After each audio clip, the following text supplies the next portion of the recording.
Hi guys, welcome to the Cambridge Creatives Q&A with Erran Baron Cohen. I'm Hannah. And I'm Harriet. Thank you for supporting Cambridge Creatives. We are a student-run creative collective. We're curating a series of talks with world-renowned professionals in film, TV, and theatre. So please follow our Facebook page to find out more about future events.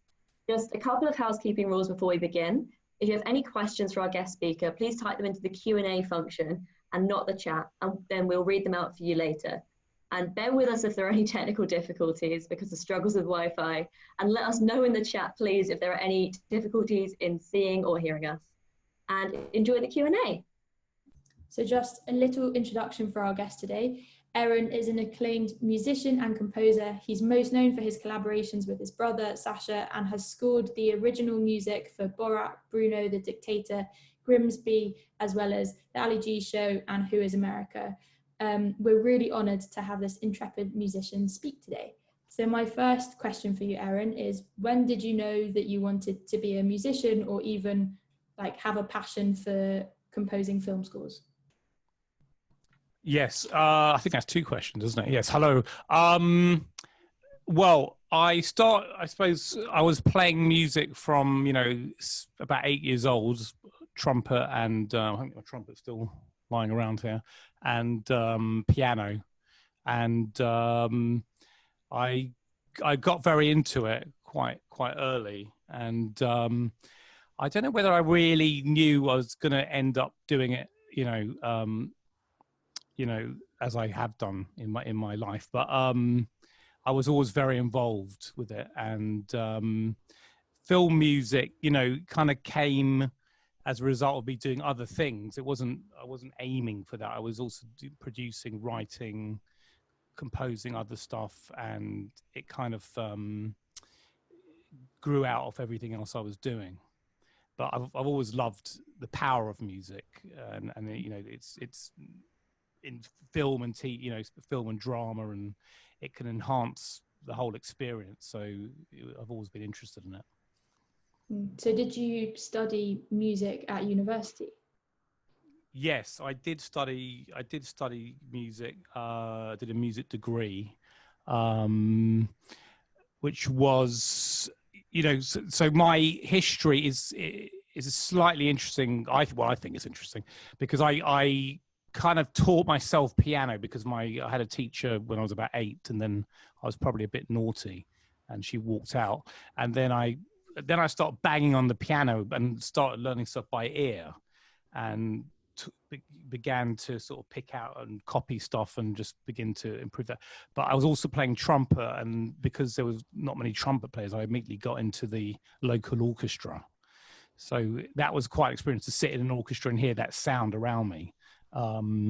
So I had the classical thing and learning by ear. So so studying the degree was kind of also was interesting. It was practical, but it was also learning a lot about history and other composers and stuff like that, as well as playing in an orchestra and other things. And were you involved with film and TV and sort of soundtrack composition whilst at uni, or is that something that happened after uni? Yeah, so I was, there was a composition bit which I did. There was a studio there which we weren't really allowed into. It had something called a Fairlight, which you may not know what it is, but a Fairlight was the, at the time I was in university, which was quite a long time ago, it was basically an early sampler that cost the price of a house at the time. People like Peter Gabriel and Brian Eno, people that used it, but so they had a Fairlight at the university, but they didn't let anyone use it. But I was interested in the studio stuff, and I was starting composing my own stuff even then on a little computer. At that time it was an Atari, which had 2 megabytes of memory. So that was how I started off. And how did you then sort of get your first job in the industry? So when during and after my degree, I was kind of doing, because I've always been playing a trumpet and performing. I was working on producing singers and also jamming in jazz clubs. And I was working on a sort of album project, which later on became my band Zohar, which was electronic mixed with kind of Middle Eastern influences, Jewish and Arabic influences. And I got a record deal. So that all happened first, really. And I had a band that we toured all around the world, in America and Europe and Asia. It was kind of underground, but we did play in some quite big places, including Glastonbury and a lot of festivals around the world. I'm not answering your question, I know that. But anyway, so as a result of all that, I think a mate of mine was actually working in a company at the time where they wanted some music for a in-flight airline entertainment kind of logo thing. So that was my first thing I did. Write a piece of music for, I don't know if it was Emirates or something like that. And then I got asked to do some other things. There was another friend I had at the BBC, and they asked me to do a kids show, which was, it was a completely different way of trying to write music as well, because it's the opposite to having a blank piece of paper, or you have to fit a brief. And which can be quite good because it gets you a structure before you've even started. So yeah, it was a gradual thing. And then I was always working with my brother, Sacha, and trying to help him get started. You know, we used to play in a little club in London where we used to sing silly songs together. And obviously that from there, it kind of took off a bit.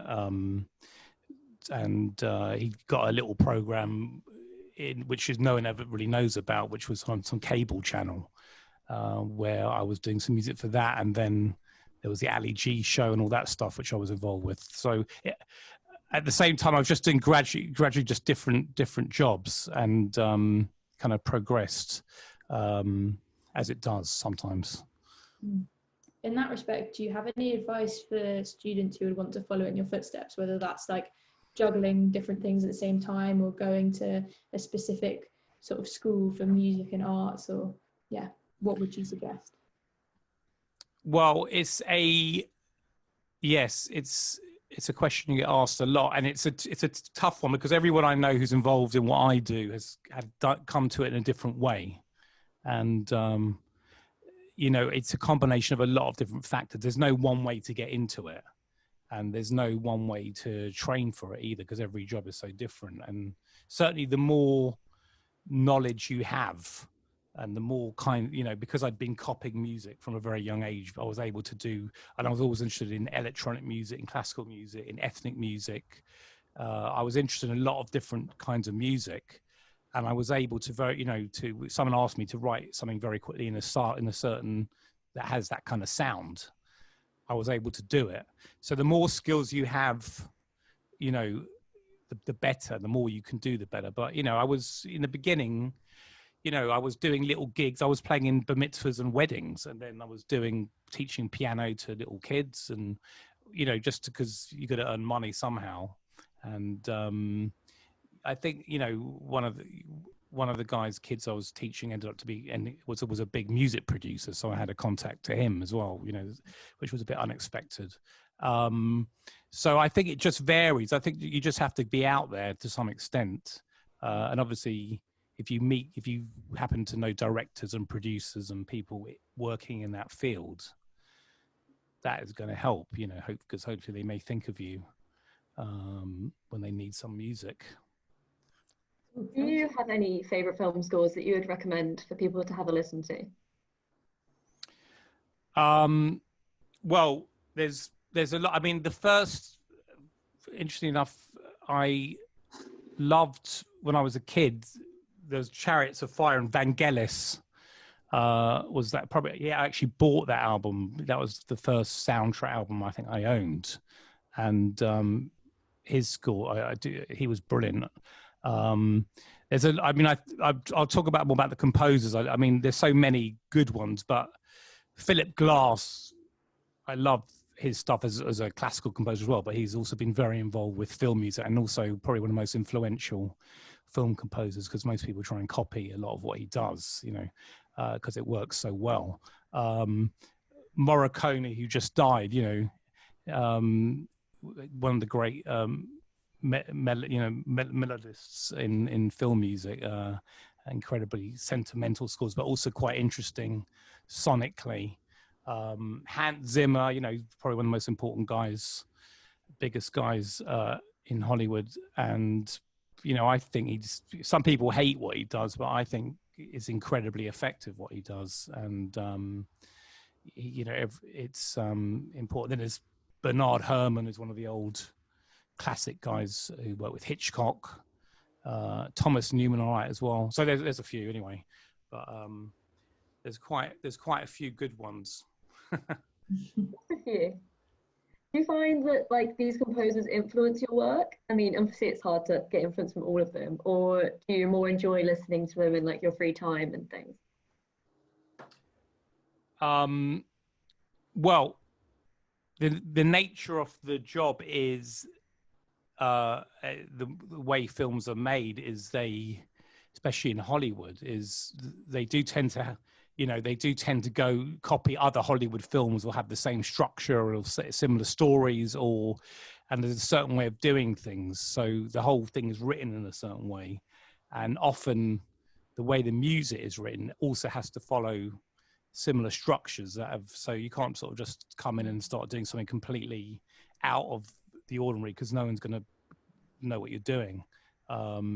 So you have to be influenced by, you know, if you're doing a big action movie, you've got to look at all the action movies and see what's going on, and incorporate that into what you're doing. Or if you're doing a drama or whatever it is.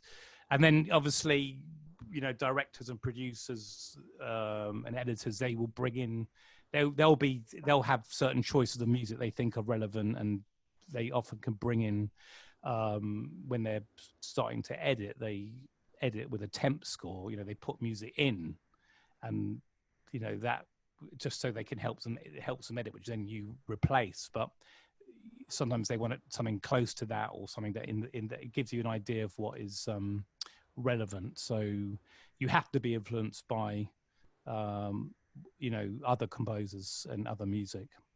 That's part of the job. Lovely. Do you like feel a responsibility, or just like a particular wish to want to like represent like Jewish influences in your music because of your background? Well, again, I mean, I don't go out to, I mean, in my own project, Zohar, I did incorporate electronic stuff with Jewish stuff. And I've done some projects that have a Jewish influence, including writing a Hanukkah album, which was an unusual project to be involved with. But I don't, you can't just, as I sort of said in the last answer, you can't just, because you like some music, you can't just bring it in because you think it's interesting musically. It may be completely irrelevant to, maybe a brilliant piece, right? But it's maybe irrelevant to the project. So when you start a project, you have to get into that world, and you have to do that in conjunction with everybody working on it, you know. So really, if it was a film that required Jewish influence, and I'd love to, you know, obviously I know a lot about that, but it just depends on the project. So it's not really my choice when it's film or TV. You know, if it's my own music, it's a different thing. You find it to be more of a challenge to have to like, because obviously you have your band as well, to have to kind of adhere to like the vision of like a director or producer, or do you find that more kind of exciting to have to kind of like fit a brief? Well, it's, as I said, it's almost the opposite way of writing music. So it can be, you know, when it's my band is not really happening at the moment, but I could really do what I wanted then. Although you talk to a record company, and if they don't like the track, then they might make some comments, you know, about things they like and they don't like. But in my experience, the bigger the project it is, the more people are involved, and the more you know, the more opinions happen. So part of it is trying to deal with all the people and trying to work out what they want, and sometimes it's not very clear, and it's quite a hectic experience working on a movie, especially big movies that have, it can be quite a thing to get through it in some ways, but you just have to deal with, sometimes there's politics to deal with, because sometimes a director may say something, but a producer might say something else, and you're not quite sure who to listen to. That can happen as well. So there's all that other stuff apart from the music you're writing. So, but on the other hand, working on, a big film, which I've been lucky enough to work on, the big films, you can get to work in the best studios. I've had 100 musicians in Abbey Road, some of my sessions, working with some incredible musicians, and you get to do all that, which that can be quite rewarding at the end of the experience. That sounds really, really cool. In terms of the sort of schedule of filming, like, does it depend on the project at what point you come on and create the music? Do you do it in conjunction with the film or after, during the editing process? Yeah, so that's a good question. Actually, I'm working on a film now. It's quite interesting, which I've got to get back to in a minute. But it really, it used to be the film is finished and it's locked. What's called locked. In other words, the picture is locked, and it's then handed over to, because the music is the last piece, really, often. Or that's how it used to be, because if you have a scene where a dramatic thing happens at 25 seconds and then something changes at 40 seconds, so you're writing to that, and these two things or three things are going to happen, and everything you do is structured around that.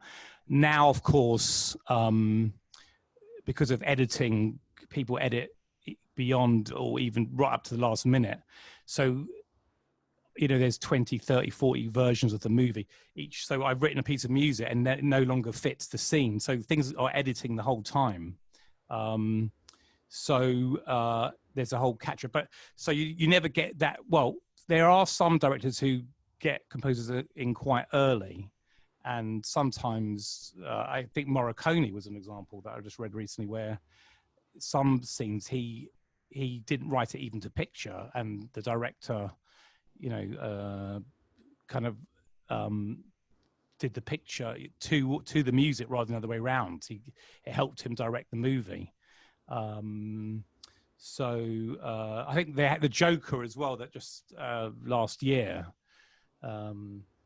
I think there was a cello thing that was also done very early, and that helped them. They used it when they filmed it. But that's more unusual. Normally, you're trying to catch up all the editing that's going on, which is quite a thing. Yeah, it sounds tricky. Yeah. In that respect of dealing with differing projects, for example, you've done comedies and thrillers, documentaries, films, and TV. Do you have a sort of set approach to dealing with a brief or coming up with a score, or is it very different to each project? I think yeah, it's different. I think there's a quote from Hans Zimmer, which was he's the most renowned composer. He comes to a project and he just says, I have no idea how to do this, every time. I think that's that's kind of true, because every project is different, and every team is different, and they're looking for different things. So you have to be, there's a lot of, to find the voice of the film, the musical voice of the film, it takes a bit of, it's a team effort, really. You can come up with some ideas, and then you have to persuade everybody else they're good, or do it, or just do many different ideas and find what works best. And you hope your instinct is gonna help, but it's a team. It really is a team effort, and you have to work with the team on that. Yeah, in that respect of finding the musical voice of the film, is comedy easier or harder than thrillers like The Contract, for example? Well, I think comedy's pretty tricky, because comedy is an interesting. Well, it's when they make the film, and when they often test films when they're making it to get and try and hone it in and improve it. And the thing about comedy is, of course, when you've got an audience that sees it, you can actually see what you can actually hear if they're laughing. And whereas most films, you know, the audience will be completely silent at the end. They might say something, but you can literally know whether a scene is working. So the joke is, it's all about the joke and about being funny. And you can certainly ruin a joke with having a beat in the wrong place, actually. So it's very precise. It's a bit like action movie where it's very precise, but it's even more so. You have to be out the way of the comedy. You know, I know actually writing comedy music is, you basically write it straight. You don't write it. You don't try and do sort of, you know, on-par music or sort of, you know, cartoon music. You play it as if it was a real drama or thriller or whatever it is. That's what actually makes it funny. But you have to do that in a much shorter way often, because you're whereas, you know, the thrillers and other things, dramas, that you can create a mood that runs underneath and can go. It doesn't have to get out the way in the same way. So it's quite technically tricky comedy, which is, you know. Do you have a specific memory of when you tested some of your music with the film and it didn't work, and then how did you sort of rectify that? Well, as far as, you know, everything I write, I think when I write it, as far as I'm concerned, it works. The question is, does it work? Does everybody else, does the team think it works? Is it right? It might work, but does it work? Can it be better? Can, if you take out a bar here and stop a bit earlier there, will that improve the scene? Or if you do something different, you know, there's always those questions. So you're always pushing every scene and to get the maximum. So when they test it, it's not the music. I mean, I suppose when they do those tests, what you don't want people to say is the music in that scene was terrible and it ruined it, you know. So if you don't hear anything, you're actually doing all right. It's also when you hear film reviews, if they mention music, it's normally a bad thing. So if they don't say anything, you're probably all right. Have you ever considered joining in on one of your brother's skits or TV shows? No, I think it's too dangerous. I prefer to be in the studio. Yeah, I did, as I said, like when he first started out, we used to sing silly songs together, and there was a song called Schwitzen, which is Yiddish for sweating, and we were dressed as Hasidic Jews and walking down the street. And actually, one of his first breaks, we actually got to record it. The BBC, there was a late night comedy thing that I don't think anybody watched. I think you can find it on YouTube, but I am in that video walking down the street dressed in Hasidic costume, playing a sort of little toy keyboard. So, but I think that's as far as I'll go. Very understandable. Like when you have worked with your brother, how closely, I mean, you say you collaborate with everyone on the team whenever you compose something. Does he ever specifically request anything with you from the music, or does he kind of let you do your own thing? He's very involved with everything. So he does, I mean, I'm working, he does a film about once every 5 years, and actually I'm working on that now. It kind of got paused because of everything going on, but it's back on. He has a very, it's quite a mad process, but there's so much going on. But the music again is you kind of have to. Things are changing all the time, so he comes up with lots of ideas, and then sometimes he changes his mind completely. So that's all part of it. That's all part of it. But he's quite musical, so and obviously I have quite a good understanding when he says things, being his brother, which is also important. Do you find that having a close personal relationship helps your work, and or do you find it hard to kind of maintain a professional relationship with him? Well, as I sort of said there, you've got an immediate understanding of, you know, sometimes when you meet someone new and they're trying to talk about music, which is quite a hard thing if you're not a musician, you don't understand, you might get the wrong end of the stick, or they can't say what they mean. Non-musicians find it quite hard to talk about music. So there's none of that issue with him. Yeah, what was the question? To say if you find it like easier to work with a family member, or if sometimes the brotherly relationship gets in the way, or if you find it kind of hard to be professional with him. Well, I mean, I've been in Hollywood in a room with, you know, him and 20 other people from the studios and producers, and it's a bit weird, but you just, you know, it's quite a, you just have to do, you have to be professional, otherwise you get sacked. Which he would sack me in a second, I think, if it didn't work, you know.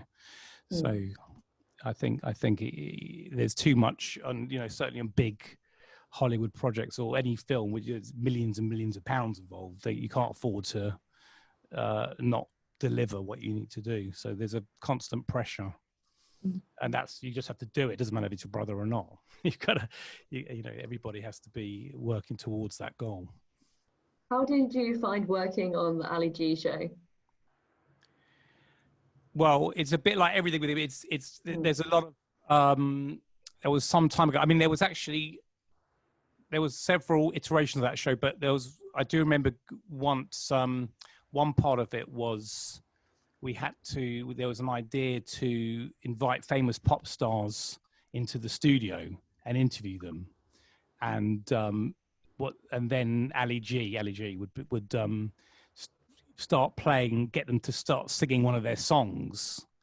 And then it would end up being mixed. He would turn up the mixer, which is something that I had to create all the music for, and it would end up being some massive drum and bass track, you know, or UK garage track, but it all had to fit what they were doing. And actually the artist didn't really know it was going to happen or what exactly was going to happen.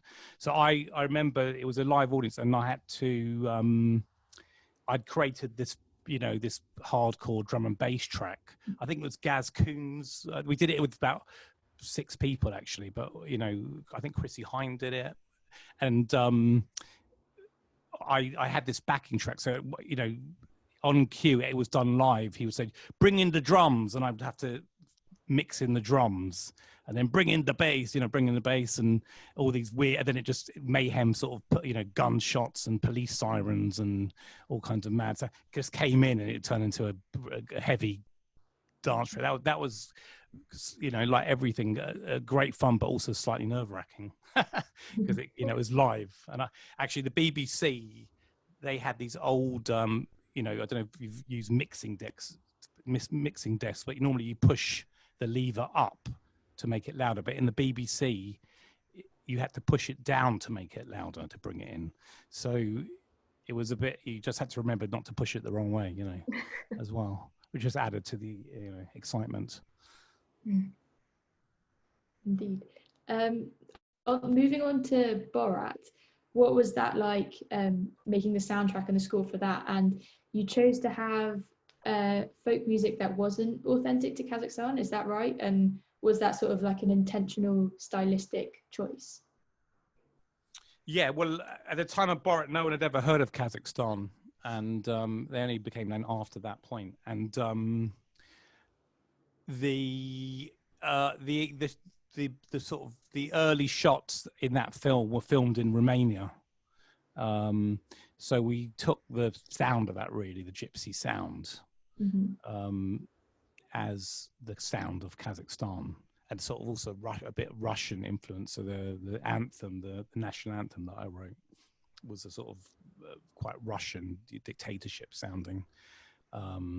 So that was the sound, you know. And it like, you know, films, the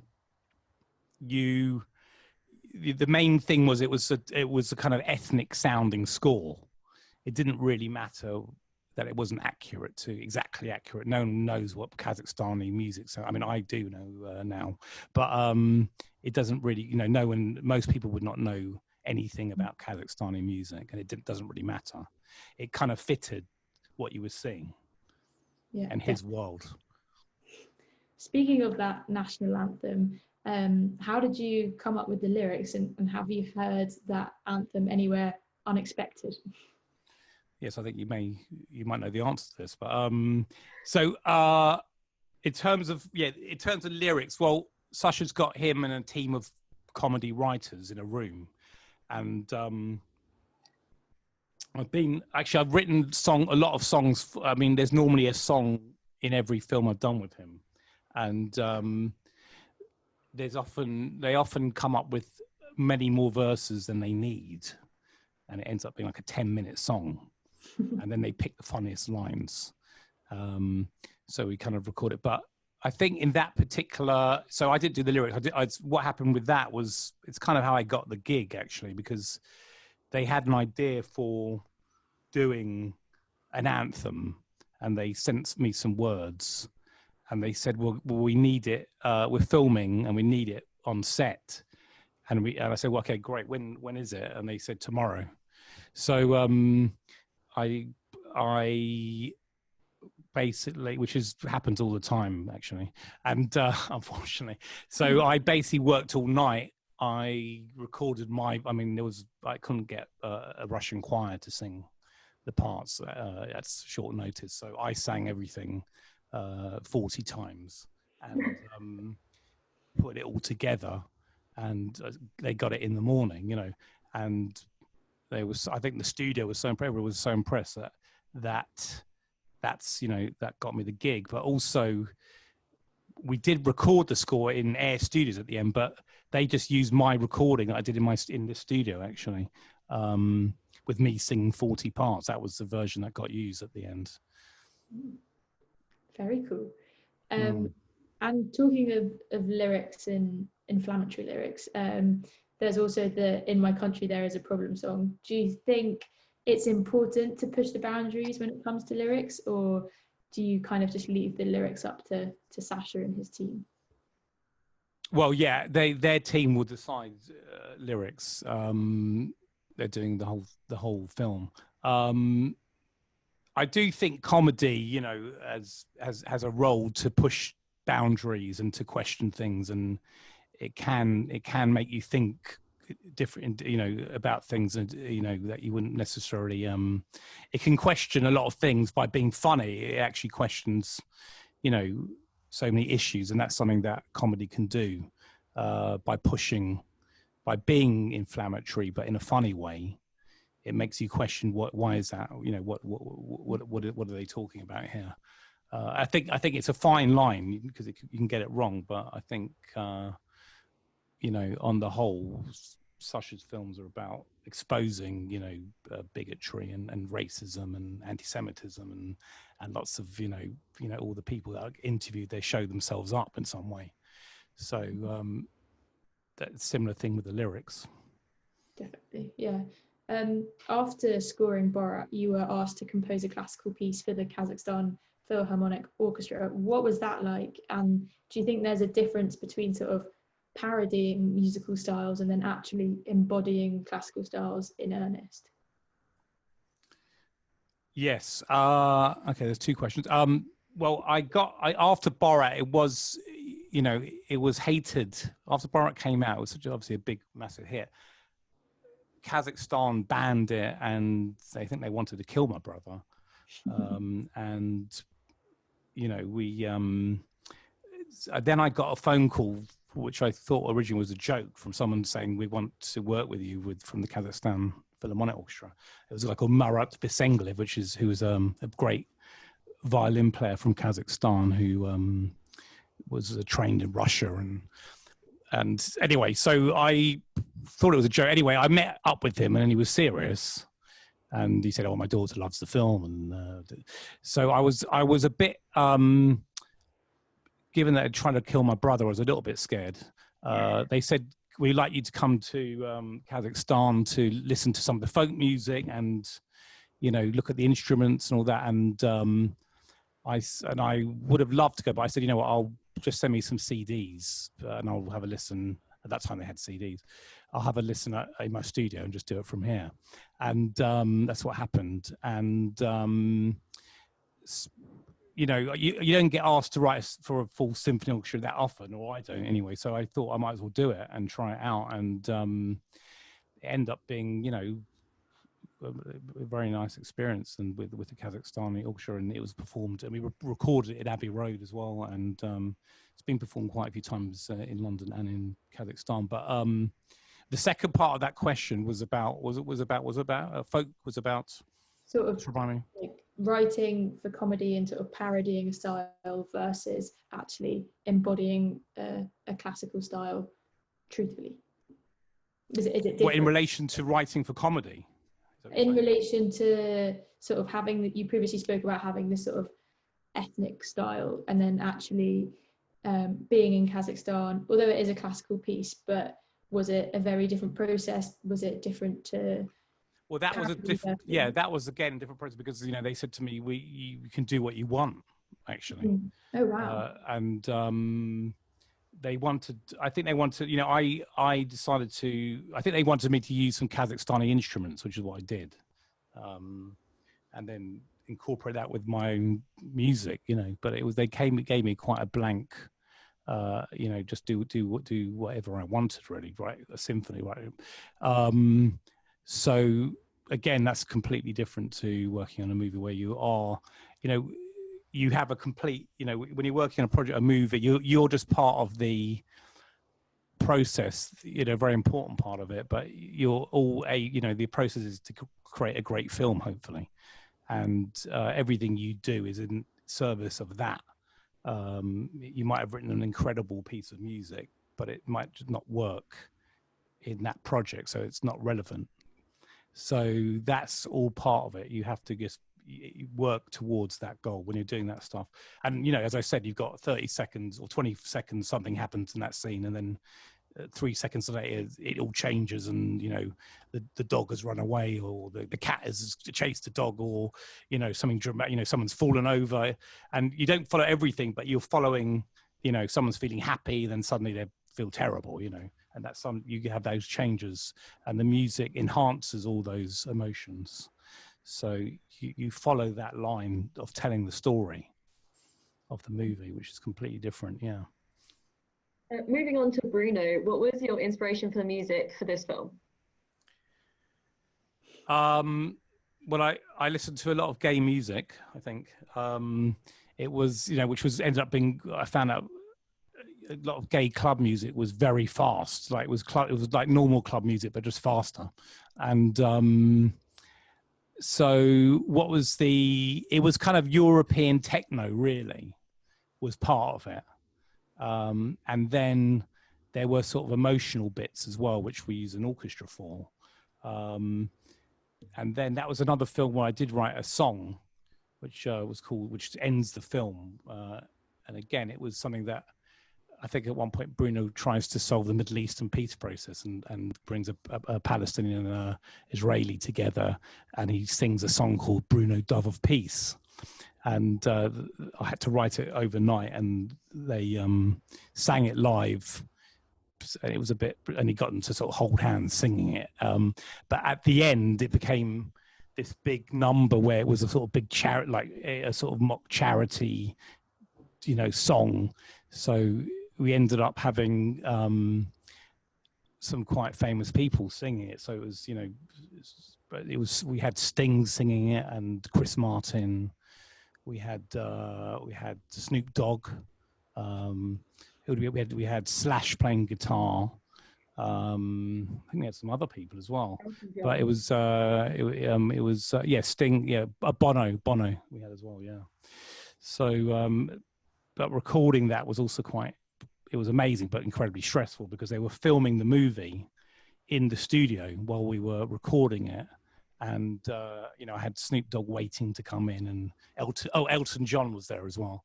Elton John was playing the piano, and sitting on a Mexican, I think, was part of the film. And, you know, we had to quickly get what we needed and throw Elton John out and get Snoop Dogg in.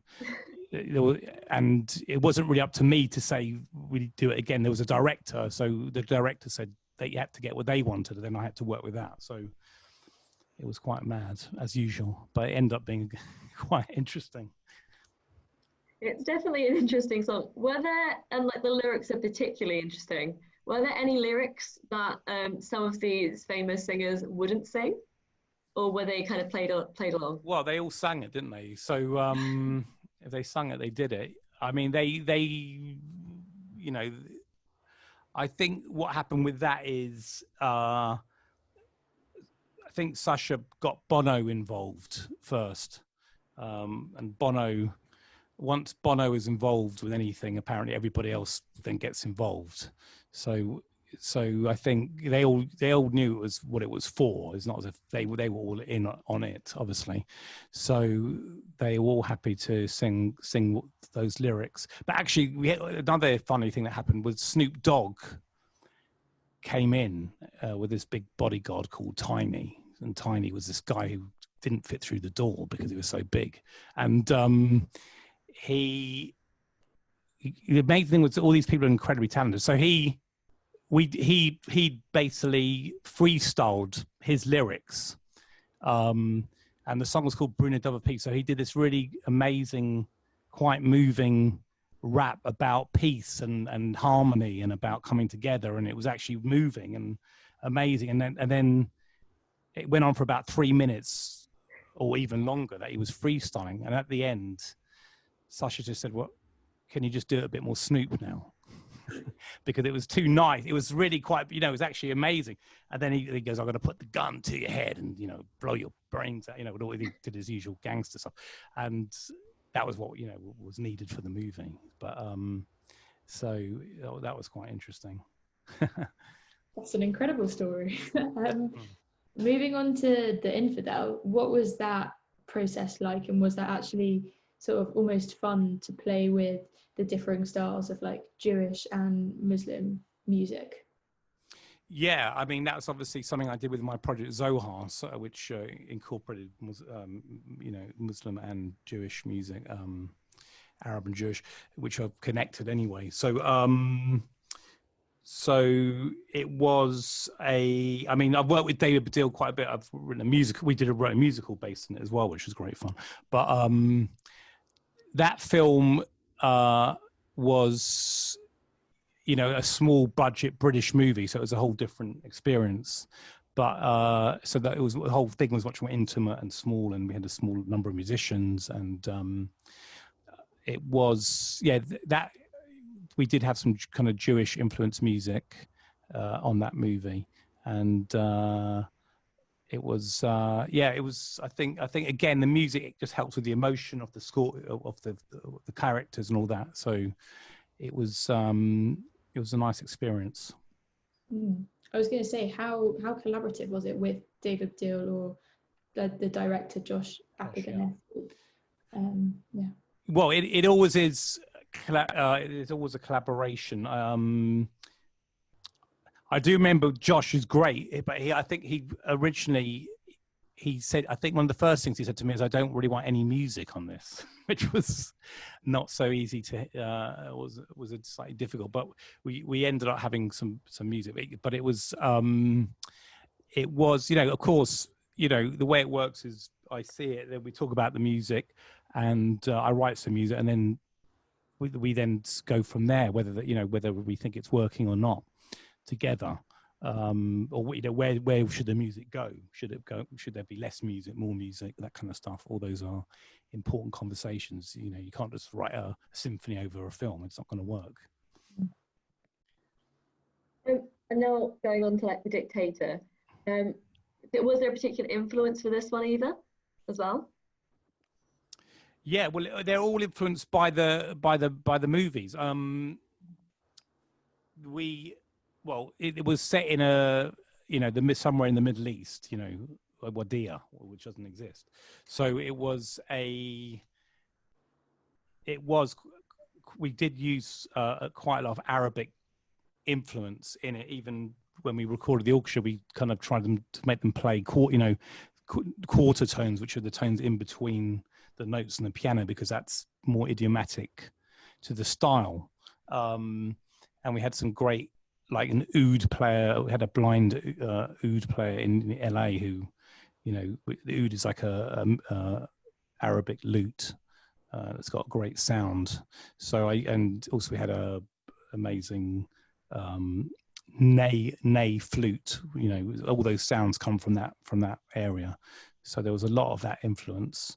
But at the same time, we had a big orchestra because that's part of it. The other part is, you know, different emotions in the film, which you cover with normally an orchestra. You created a soundtrack in a fictional language. Did this pose like any unexpected difficulties, or was it kind of like same as usual? Well, what do you mean? Because obviously most of it was in English, I think, but there were some subtitles, I think.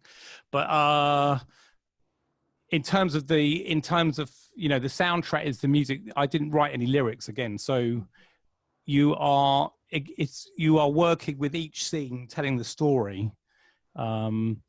There was some, you know, action bits, there was some emotional bits, there was some, you know, more ethnic bits. So you just work with the characters and what's going on. I mean, the language is as again, because it was a comedy, the jokes hit was, you know, was a matter of, that was the key thing. But you are conveying the emotion of the movie really musically. So you just follow that story and the character's story. The Dictator was obviously like a very politically contentious film, and then moving on to the more recent project of Who is America. Did you enjoy the concept of the show when you heard about it?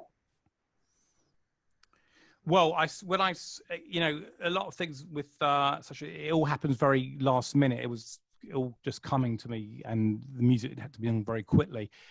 I really liked, you know, I thought it felt certainly like quite important, some of the stuff that was being exposed. And, you know, my brother's a brave guy to be able to ask these questions to these people, and they tend to, some of them get exposed as a result. But it's always interesting, you know. It was done in a very documentary type way, so that was the music for that. But it was I think a great project to be involved with. Like, you also have written for Stuff That's Flats, which I love. But do you find it different to write for TV series? I know you said it's always about like the people on the project, but having like a longer kind of period and like an arc, I guess, through a TV series, do you find that more challenging than films? Well, it can be good because you can get into characters even more.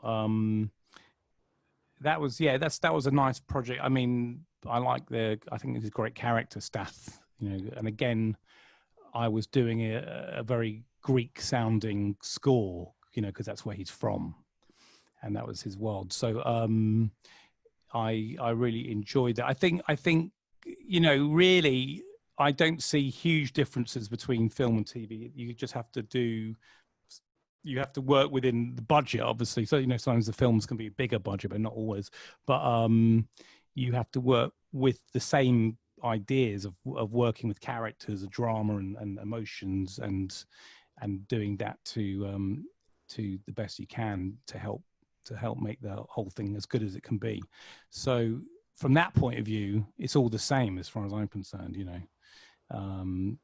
I do like, you know, TV projects that can go on and on can be great because you keep doing it every year, and that's quite useful to know you're working on something as well.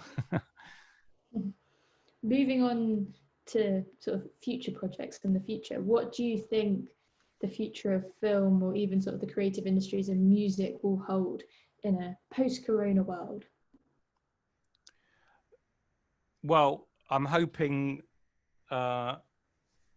it's a hard time. I'm working on a project at the moment. You know, there's as I said, my brother's new film, and he's managed to start filming, and it did stop for a couple of months because they couldn't film. He's one of the first projects to be back in filming, but it's all socially distanced and all that kind of stuff. so it's quite tough. I suppose the hope is they're going to get some medicine that is going to, a vaccine, and then we can go back to normal. Until that time, there's not going to be any intimate scenes between people, or any scenes with people being too close, or romantic or anything like that. That's going to be quite hard to do. I think there's also been there's been a lot of people watching TV and film, so hopefully that demand is still there. And certainly Netflix has, done very well out of this, and Amazon, all that, and they've got lots of money to make things, so that's good. But it's, I'm hoping, I think there's been definitely a pause now, and it's may take some time to get going, and who knows how long. And until it does, it's going to be tough, I think. Definitely. Soon we're going to have some questions from the audience, so please type your questions into the Q&A box somewhere down there and not the chat function. But while we're waiting, we're going to ask our final question, which is, do you have any TV or film recommendations to fill our lockdown summer? Oh, I forgot about that question. Well, I'm just trying to think. I don't know how helpful this is, but I decided that to buy the Godfather Trilogy over lockdown and show it to my kids who hadn't seen it. So that's about, I think each film's about 3.5 hours long almost. So that was quite a lot. So it's just still an incredible classic. And still, I think, well, it's one of the greatest films ever done, I think, certainly in that genre, and some people say in all genres. And the music is incredibly memorable, the theme, and brilliant. And there's lots of ominous themes as well, and when they're killing people, and it's a brilliant. So I recommend that, although it's, you have to buy that, I think, unfortunately, but it's actually worth it. A great recommendation. Thank you. Okay, so going on to the Q&A, we've got a few questions. So this one, what is your process of creating? Like you've said it's quite rushed, but do you find you have to be in a certain mindset, or because of kind of the very quick atmosphere of the films, do you find yourself to be like very adaptable, like in the moment? Yeah, you have to be, you haven't got time to faff around. You have to get into it and just come out with the ideas as quickly as you can, and you have to be ready when the production's ready. So you just have to do it. I mean, if you've got a project and you're getting paid, that also helps, and you've got a deadline. So that is looming, and you haven't really got a choice but to get stuck in and hope everybody likes what you're doing. That's hanging on to hope to see if we can get through it. That's part of it. And then I quite like this one. Someone has asked, what's your musical guilty pleasure? Oh, right. That's interesting. What's my musical guilty pleasure? I don't know if I've got any guilty pleasures. Well, I do like,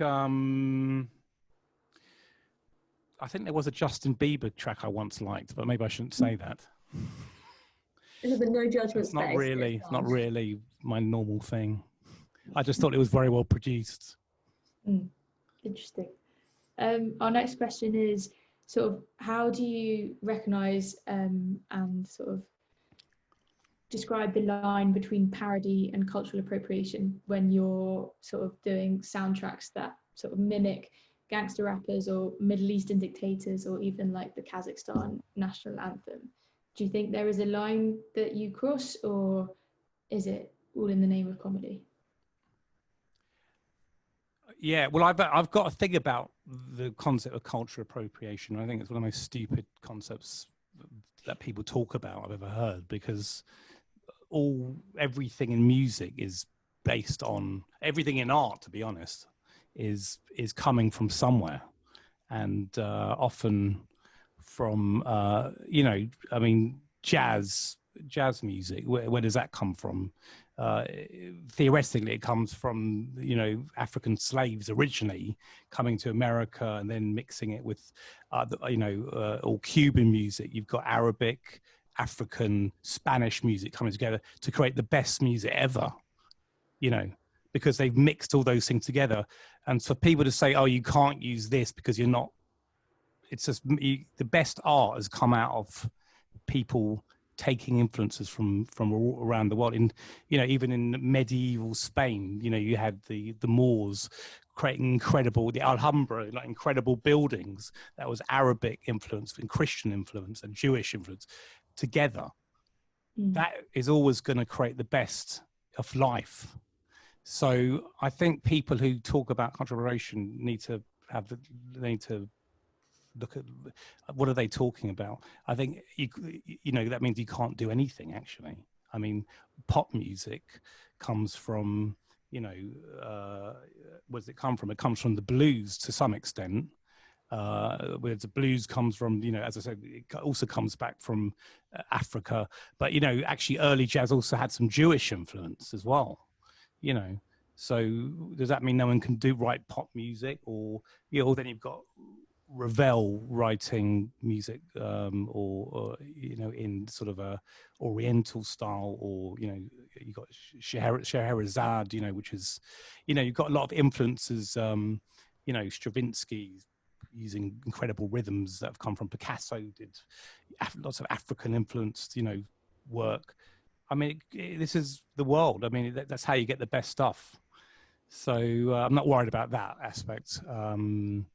So there's no, yes, in terms of how it relates again to film music, you fit into the world you're in. So if the film is set in a country, that is a valid starting point to, you know, for your musical framework as well. Indeed. Sorry for that rant, but it's Yeah. I think it's a mad, it's a term that is used a lot, and I think it's completely wrong. You mentioned about the musical of The Infidel earlier. Do you have an interest in musical theatre? And like, if so, do you have a favourite musical? Well, it's interesting. I kind of hate most musicals. So when David Baddiel said to me, you know, we did the movie first, which was, we did the other wrong way around. And he said, we've done the movie, but I'd love to do a musical based on the movie, based on the same story. But David as well is not a fan of a lot of musicals, but he loves, like me, you know, Jesus Christ Superstar and, you know, Fiddler on the Roof, obviously, which are great. And, you know, we wanted to create something that had memorable songs that you could sing, as opposed to sort of weird stuff that was clever lyrically, but you can't remember the tune. And actually, so we started writing some songs based on the idea of, you know, the idea of the infidel is that is a Muslim called Mahmoud who finds out he was adopted and he's actually Jewish. And, you know, that idea is immediately funnier when you start singing about it. And it was actually a really joyous experience going, you know, writing that with David. And also then we had it performed for about 12 weeks in Stratford, and with a cast. And once we had the cast singing it and the band and everything else, and seeing that come alive on stage, that was actually amazingly, you know, it was one of the great experiences, my musical experiences, I think. Sounds incredible. Our next question asks more about the sort of specifics of the film score creation. How much do you think about the score as a whole, or do you tend to focus on the way individual moments work rather than spending lots of time working on the sort of general arc? As I said, every project is different, but I think you have to, you know, there's always motifs in a movie that's part of the role of film score, is to bring things together, even psychologically, maybe not so explicitly, but characters can have a theme, or they have a certain sound, or there's a certain instrument that is associated with that character, you know, and that keeps coming back, and that kind of ties things together, which may not be as clear in the actual just watching the movie. So you have to have both in mind, but the themes the motifs are very important in the way you bring them back and play around in different, you know, so you may have a theme for a character, and it could be happy, it could be sad, it can be angry, it can be you know, used in all different kinds of ways depending on what's going on. Cool. Thank you. Okay, find another question, even though my tab just disappeared, so that's not very useful at all. Perhaps a strange one, but someone has asked me if you would ever consider writing a Eurovision entry. Someone actually did ask me to do that recently, but I do love writing songs. I mean, I'm not a massive fan of Eurovision, but you know, there has been some good songs, I think, although I can't think of any. But I'm actually working with a singer called Marcella Detroit, who was a big singer. She was in a band called Shakespeare's Sister. So I do love writing pop song. I mean, my stuff isn't really pop, but I'm doing a bit of it. So I'm always open to trying different things, you know. When they said to me, write a Hanukkah album, I thought that's a terrible idea, but I did it anyway. And it turned out to be quite interesting. So I think I would, yeah, I'd definitely consider it. Amazing. I think that's all we have time for. So thank you so much for talking to us and for your amazing answers and for giving us your time. And thank you to everyone who joined the call and asked such great questions. Please like our Facebook page for more updates and register for our next Q&A with the screenwriter Jay Basu on Wednesday, 29th of July at 7 p.m. Thank you so much. Thanks.